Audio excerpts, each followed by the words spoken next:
My girlfriend said she deserved better, so I left without explaining and let her find out. I was secretly a millionaire. I'm a 28-year-old guy, and this happened a couple of years ago. At the time, I was just living a regular life, nothing special. I worked at a small office doing customer support, scraping by paycheck to paycheck. I wasn't exactly what you call successful. My apartment was small, but it was mine, and I was content. I didn't need much, and I was fine with that. Then I met Emma. She seemed perfect at first, beautiful, intelligent, full of life. She was everything I could have asked for. But soon, little things started to slip through the cracks. It started with her mentioning how much more she wanted out of life, how she dreamt of luxury vacations, designer clothes, the kind of lifestyle you only see on Instagram. I didn't think much of it at first. Everyone has dreams, right? I was happy to listen to her talk about her aspirations. But then the comments became a bit more pointed. One night, after a nice dinner at a fairly cheap restaurant, she sighed and said, I just don't get why some people are okay living like this. You know, I deserve better than this. It stung more than I'd like to admit. I tried to shrug it off, but the words lingered in my mind. Over the next few weeks, it didn't stop. I just need more, she'd say, or I deserve a guy who can give me what I want. I told myself she was just talking, that she didn't mean it the way it sounded. But I couldn't shake the feeling that she was subtly criticizing me. I started feeling like I wasn't enough. It wasn't just about money. It was like she saw me as this stepping stone, someone who wasn't living up to the standards she wanted. I loved her, but I couldn't ignore the nagging thought, does she care about me, or does she just care about what I can give her? I was beginning to doubt everything, and I had no idea where this was heading. But what if I wasn't what she really wanted after all? At first, I thought it was just a phase. Maybe I was overthinking it. I kept telling myself I was being insecure, that Emma was just venting about her dreams and frustrations. But then, things started escalating in ways I couldn't ignore. We went to a friend's wedding a couple of months into our relationship. It was a beautiful event, gorgeous venue, fancy food, and everyone was dressed to the nines. I remember walking through the venue with her, and she kept glancing around, clearly impressed by the wealth on display. Then she looked at me with a smile that didn't quite reach her eyes and said, "You know, this is the kind of life I want. I want someone who can give me this kind of life." I didn't know how to respond. It was like a punch in the gut, especially considering I was still scraping by with my budget apartment and my cheap suit that was a few sizes too big. When we got home that night, I tried to shake it off, but she kept bringing it up. We were lying on the couch just talking about our day when she casually mentioned, "I could never date someone who doesn't know how to make money. It's just essential, you know?" Her tone was nonchalant, like it was just a simple fact, but the words felt like daggers. I didn't say anything. I just sat there, feeling like I was suddenly invisible in my own relationship. It wasn't just money that she kept bringing up. It was the lack of it. Every time I'd make a simple suggestion to go out, she'd scoff and say, "Can we do something better than this? Something that feels like we're actually living." I was working hard, doing the best I could, but the more I tried, the less I felt like I was meeting her standards. I loved her, I really did, but every time she'd drop these comments it felt like I was suffocating. I started to question whether I was good enough for her. I began doubting everything about myself. The job I had, the life I was building, even the way I looked. Was this really the kind of relationship I wanted? Or was I just someone to fulfill her material needs? I needed to do something, but I had no idea what. I wish I could say that I stood up for myself and confronted her right away, but I didn't. I just kept letting it slide, thinking maybe it would get better. But it didn't. Emma's subtle comments started to turn into something darker. One evening, we were sitting on the couch and she started talking about her future. She told me about her dreams, how she wanted to travel the world, live in a big city, and meet people who were on her level. I was listening, nodding along, but then she paused and said, "I don't think you get it. You don't dream big enough. You're so comfortable in your little bubble, but there's a whole world out there. Why do you let yourself be so small? I felt the weight of her words sink in like a stone. She wasn't just criticizing my lifestyle anymore. She was attacking me as a person. I wanted to argue, to tell her that I wasn't small, that I was working hard and had my own dreams. But the words got stuck in my throat. The worst part? She made me feel like I was doing something wrong by not meeting her expectations.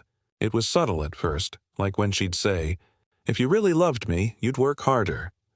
Or, "It's not that hard to make money. You just have to want it." Every time she said something like that, it was like a punch to the gut. I started doubting my own worth. Was I just lazy? Was I not trying hard enough? She made it sound like it was my fault that I wasn't giving her what she wanted. But the truth was, no matter how much I tried, it never seemed enough. Then, one night, she took it further. I had a big presentation at work, and I was exhausted. I barely had enough energy to pick up dinner, let alone go out for the night.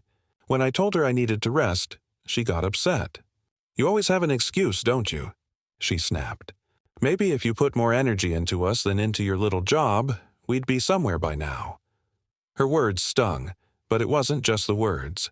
It was the way she said them. Like I was failing her. Like I was failing at life. That was the moment I started to realize how much power she had over me. She wasn't just manipulating my actions anymore. She was manipulating my feelings, my self-esteem. I was losing myself in this relationship, and I couldn't even tell when it started. I knew something had to change, but I couldn't figure out how. I just didn't know if I was strong enough to stand up for myself. It happened one night. Everything came crashing down. We'd been in a rocky patch for weeks, and I could feel the tension between us building up like a storm. Emma had been pushing harder and harder, hinting at things she wanted, things she needed, but I wasn't able to give them to her. She wanted to go on expensive vacations. She wanted designer bags. She wanted a life that I simply couldn't provide. That night, I came home from work late, completely drained. My boss had been riding me all week, and I could feel the exhaustion in my bones. I wanted nothing more than to curl up on the couch, watch a movie, and shut the world out for a while. But as soon as I walked through the door, Emma was standing there, arms crossed, waiting for me. "Where have you been?" she asked, her voice sharp. I looked at her, confused. "I was at work, Emma. I told you this morning." She shook her head, rolling her eyes. "You always say that. Always." Her voice dripped with sarcasm. "You never make time for me, do you? I feel like I'm constantly begging for attention." I tried to remain calm. I tried to remind myself that I was doing the best I could. But she wasn't having it. "You've been so distant lately. You act like I'm the one making all these demands. But all I want is someone who can really provide for me. Someone who can take care of me, the way I deserve."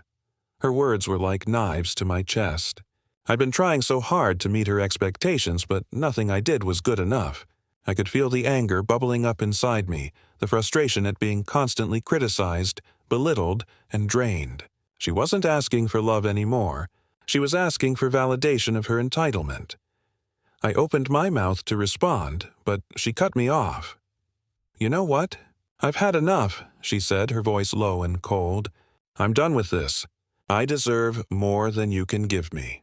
I deserve someone who knows how to make things happen." The words hit me like a slap in the face.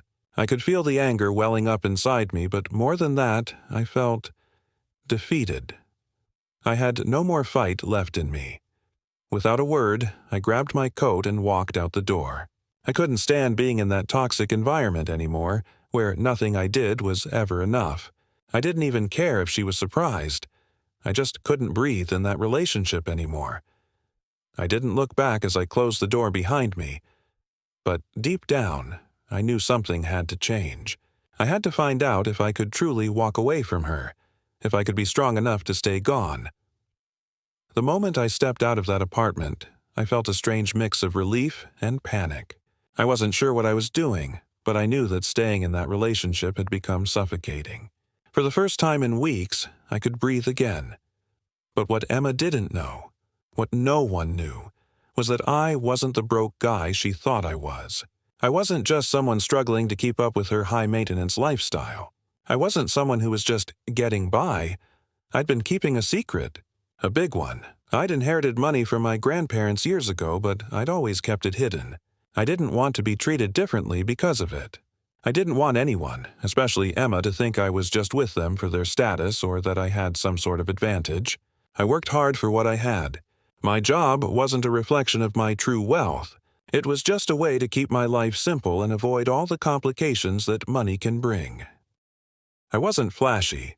I didn't drive a fancy car or live in a mansion. I had everything tucked away in investments and savings. Nothing extravagant, just practical. I chose a simple life because I believed in it. I didn't want to flaunt wealth to anyone who wasn't genuinely interested in me, not just my money. But as I walked away from that apartment, I realized something. Emma had never once cared about who I was beneath the surface. She'd been more focused on what I could give her than who I was. For the first time, I felt empowered. She didn't know the real me. She didn't know that I could have given her everything she wanted. But I didn't want to. Not if it meant being manipulated, belittled, and used. The weight of that secret felt different now. It wasn't just about money. It was about the power to walk away from someone who didn't value me for the right reasons. I didn't know how or when, but I knew I'd never let anyone treat me like that again.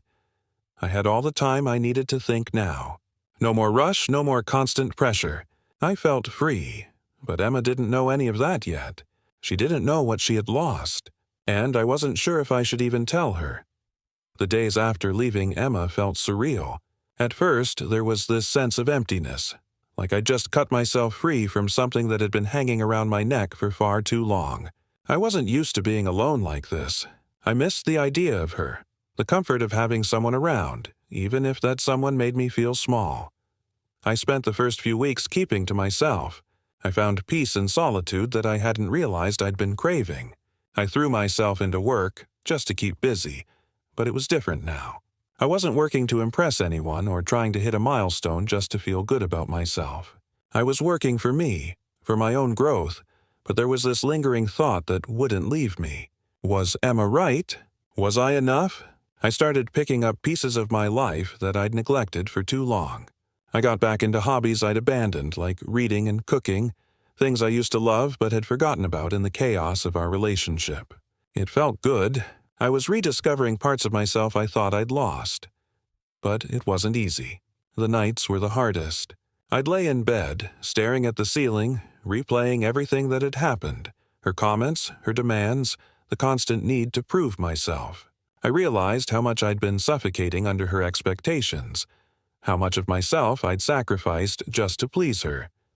Then, one night, after a long day, I ran into an old friend at a cafe. We caught up over coffee, talking about everything from the past to where we were now. He could see the change in me, how much lighter I was. I told him about Emma, about how everything fell apart, but what really hit me was what he said. "You're doing better without her," he told me. "You were drowning, man. Now you're breathing. She wasn't worth it." The words stung a little at first, but deep down, I knew he was right. I had been drowning in her demands, drowning in her perception of who I was supposed to be. As I walked back to my apartment that night, I thought about the path ahead. I wasn't sure where it would take me, but I was finally heading somewhere on my own terms. But even with all this new freedom, there was one thing I hadn't expected. Emma, it wasn't long after I'd started settling into my new life that I got the first message from Emma. I hadn't heard from her since I walked out, and part of me had almost convinced myself she'd moved on. She'd always said she deserved better, so maybe I was just a blip in her life. But then, one morning, my phone buzzed with a text from an unknown number. It was Emma. "Can we talk?" My heart dropped into my stomach. I hadn't expected this.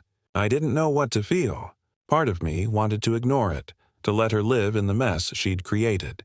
But the other part, maybe the part that still cared for her deep down, was curious. I hesitated for a moment, but curiosity got the best of me, and I responded, "What do you want?" She replied almost instantly, and her message was a shock to my system. I made a mistake. "I don't want to lose you. I see that now. I was wrong about everything." It was strange, reading those words. I never thought I'd hear them. I had spent so much time convincing myself that I was better off without her, that I was finally free from the toxic weight of her criticism and emotional manipulation. But now, here she was, confessing that everything she'd said, everything she'd done, was a mistake. I wanted to believe her.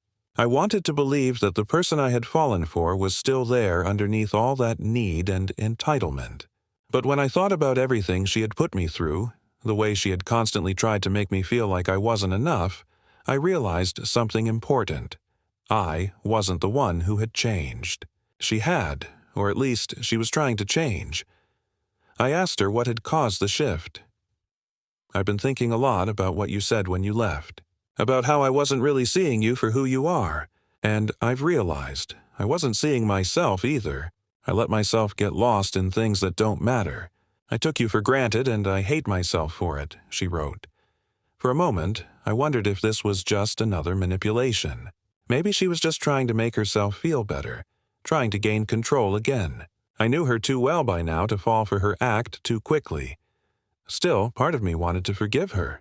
Part of me wished she had changed, that we could go back to the way things were before the expectations, the judgments, and the endless disappointments.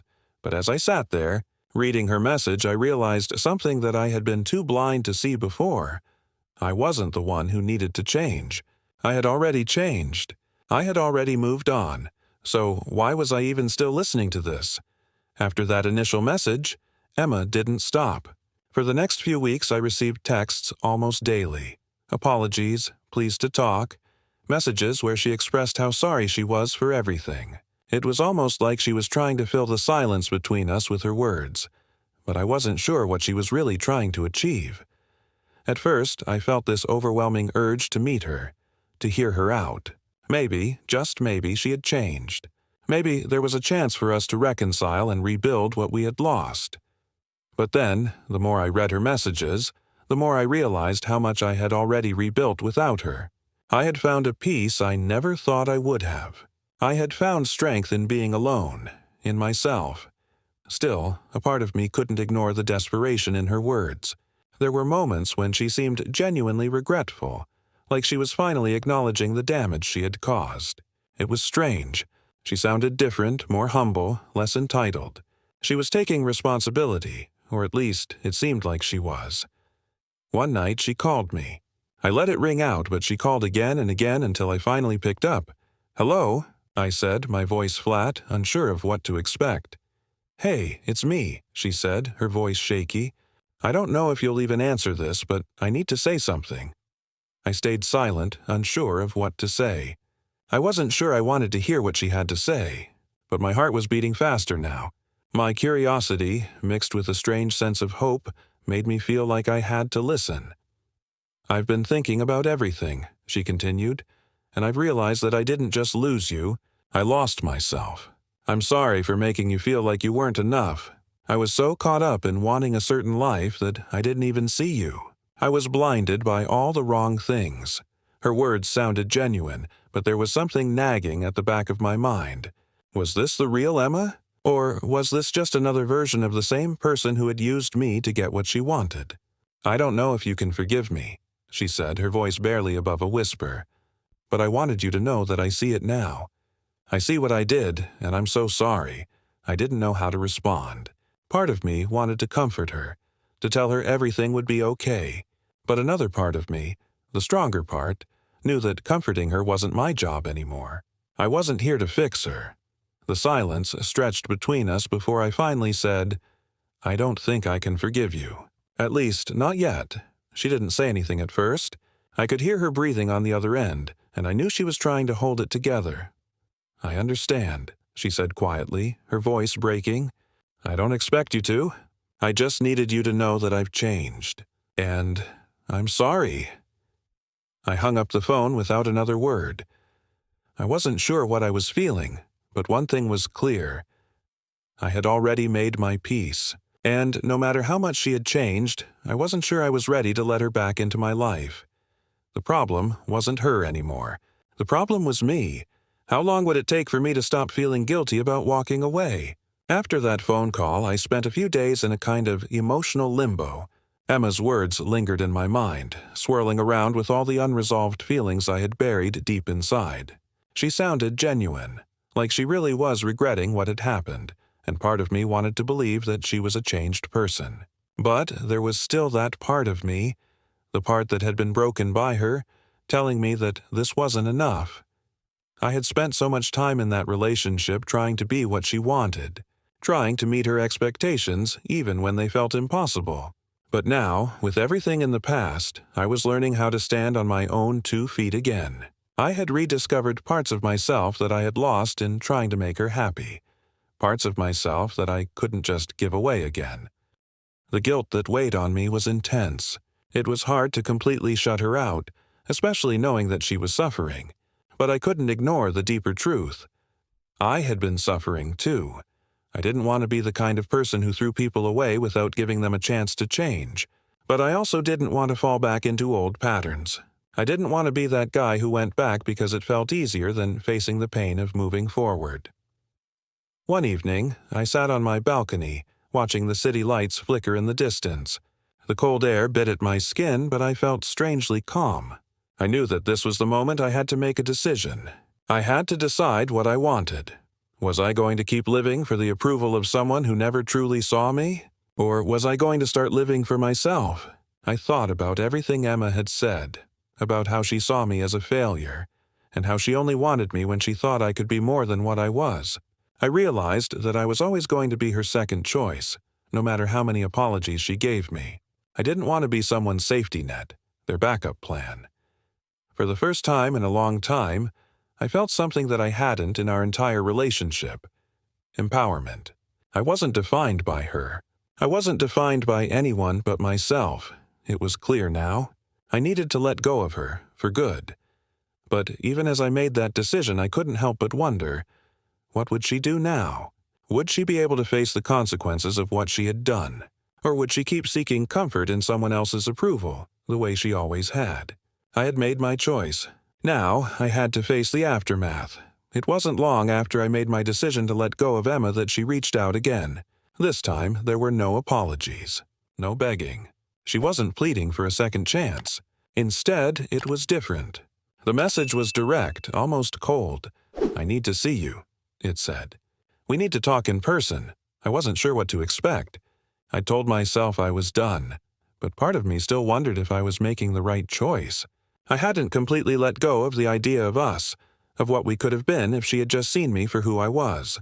But I also knew that part of me, probably the stronger part, wasn't willing to let myself be pulled back into that toxic web. Against my better judgment, I agreed to meet her.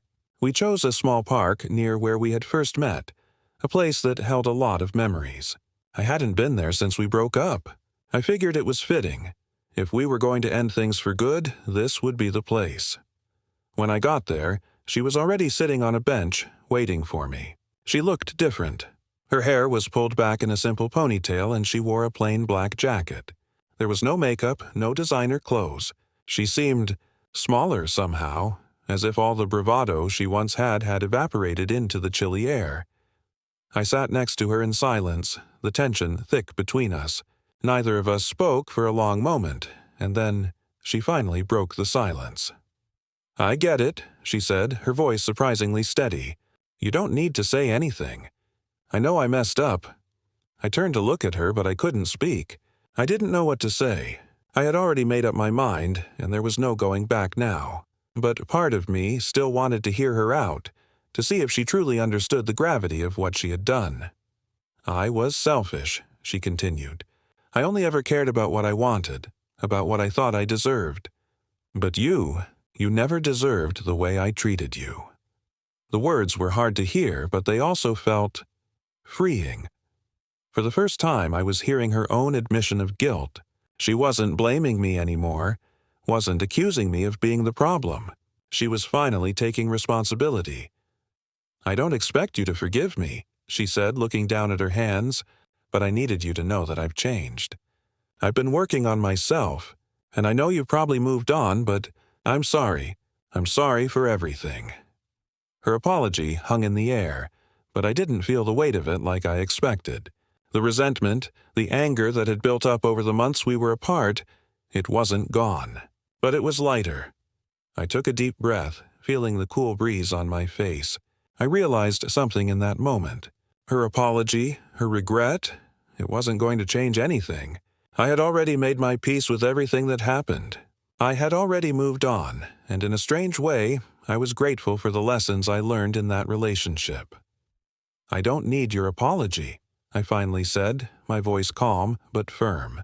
"I needed you to see me for who I really was. But you never did, and that's okay. I'm okay now." She looked up at me, tears welling in her eyes. But I wasn't moved. "Not anymore. You should go," I said, standing up from the bench. "We're done." I didn't look back as I walked away from her, from the past, from all the emotional weight that had held me down for so long, and for the first time, I felt free. The weeks after that meeting were quiet. Too quiet. For the first time in what felt like forever, I didn't have to deal with the weight of Emma's demands or the constant anxiety of trying to meet her expectations. It felt like I was breathing in a way I hadn't been able to for a long time. I threw myself into work, focused on improving myself, physically, mentally, emotionally. I joined a gym, picked up old hobbies again, and spent time with friends I hadn't seen in ages. Slowly, my life started to feel like mine again. I wasn't living for someone else anymore. I was living for me. But as I moved on, I couldn't ignore the occasional text or email from Emma. At first, I didn't respond. I didn't want to reopen any wounds. I was firm in my decision to move forward without her. I didn't need her to apologize, and I certainly didn't need her to pull me back into her world of emotional chaos.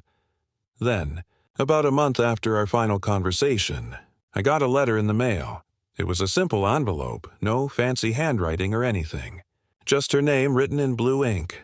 I wasn't sure if I should open it, but I did anyway. Inside was a letter, her handwriting, shaky and imperfect. "I know I can't undo what I did to you," it started.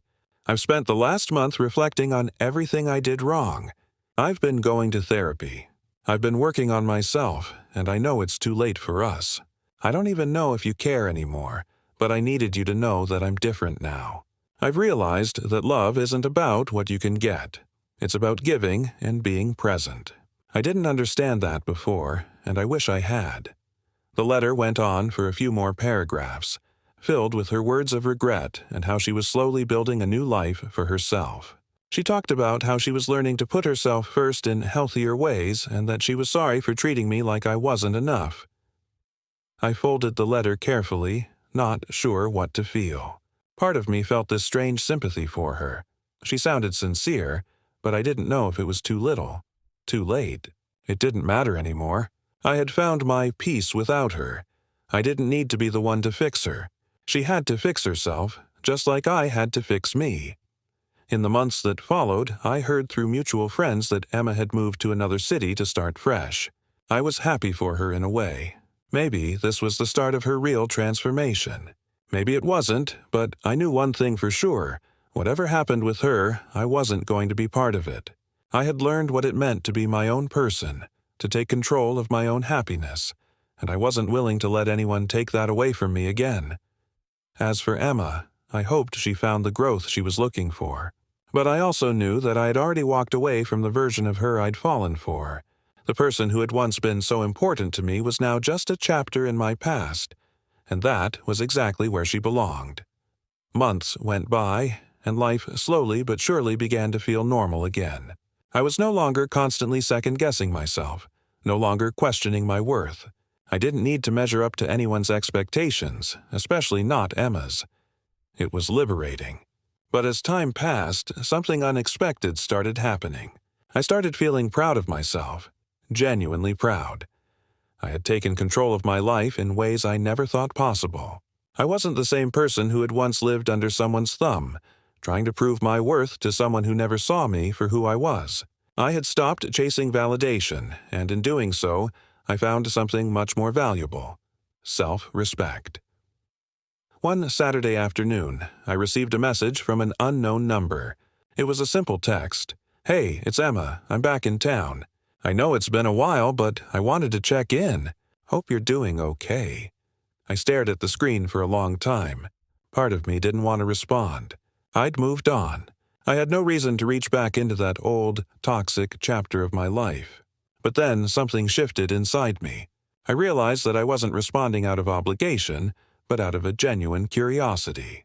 I wondered what she had learned during our time apart and how she had changed. "So," I responded, "I'm doing good. Things have been better, actually. Glad to hear you're doing okay," she texted back almost instantly. "I'm in a better place now. I've been working on myself and I finally feel like I'm starting to get it right." I didn't know what to say to that. I didn't know if I should feel happy for her or skeptical of her sudden shift in tone. But then she sent something that made my heart skip a beat. "I think I finally learned that love isn't about what someone can give you. It's about giving without expectations. I'm sorry for everything I put you through. I really hope you can find someone who sees you for who you are." Those words, those simple words, hit me in a way I wasn't expecting. I wasn't angry anymore. In fact, I felt a sense of peace. A weight I hadn't realized was still on my shoulders was finally lifted. "I appreciate that," I replied, taking a deep breath. "I'm glad you're doing well. I think we both needed time apart to figure things out. But I've already forgiven you. It's over, and we both need to move on." For a moment there was silence, and then she responded, "I'm sorry for everything. And thank you. I hope you find happiness." And just like that, the chapter closed. No drama, no unresolved tension. Just two people acknowledging their past, forgiving each other, and letting go. As I put my phone down, I realized that the person I had become was someone I could finally be proud of. I didn't need anyone else's approval to feel whole. I'd already found the most important thing in my life, self-love, and with that, I knew everything was going to be okay.